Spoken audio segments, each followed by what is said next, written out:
Hi guys అందరూ ఎలా ఉన్నారు? ఏంటి ఈ అమ్మాయి కొత్తగా కనిపిస్తుంది. ఈమె ఎవరు? ఈ అనిమితో వచ్చింది అనుకుంటున్నారా? నేను కొత్తగా ఛానెల్ ఓపెన్ చేశాను.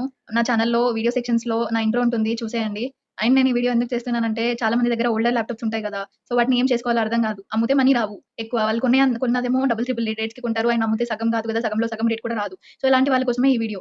నార్మల్‌గా మీరు ల్యాప్‌టాప్ అమ్మే కన్నా కాన్ఫిగరేషన్ చేంజ్ చేసుకోండి. ఇప్పుడు నా దగ్గర 3 ల్యాప్‌టాప్స్ ఉన్నాయి. దాంట్లో ఒకటి చాలా older version laptop Lenovo IdeaPad 330. So ఆ ఓల్డర్ వెర్షన్ ల్యాప్‌టాప్ నేను కాన్ఫిగరేషన్ చేంజ్ చేశా according to that laptop configurations. So that నాకు ఇప్పుడు అది బేసిక్ వెర్షన్‌లో యూజ్ అవుతుంది ఆ ల్యాప్‌టాప్. ఇన్‌స్టెడ్ అమ్మడం వల్ల నాకు మనీ లాస్ అయ్యేదాన్ని దానికే ఇంకా కొంచెం లైట్ బిట్ లైక్ ఒక 2000 అరౌండ్ 30,000 ల్యాప్‌టాప్‌కి 2000 అరేంజ్ చేసుకోవడం వల్ల ఏం ప్రాబ్లమ్ లేదు కదండీ.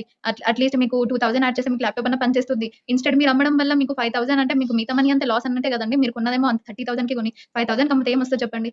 దాని బదులు కాన్ఫిగరేషన్ చేంజ్ చేసుకోండి. అండ్ నా ల్యాప్‌టాప్ ఏంది, నా డీటెయిల్స్ ల్యాప్‌టాప్ నేను ఎలా కాన్ఫిగరేషన్ చేసుకున్నాను అనేది తెలవడం కోసం డిస్క్రిప్షన్‌లో నేను ఆ వీడియో లింక్ యాడ్ చేశాను. వెళ్లి చూసేయండి. ఇలాంటి మరెన్నో వీడియోస్ కోసం సబ్స్క్రైబ్ చేసుకోండి.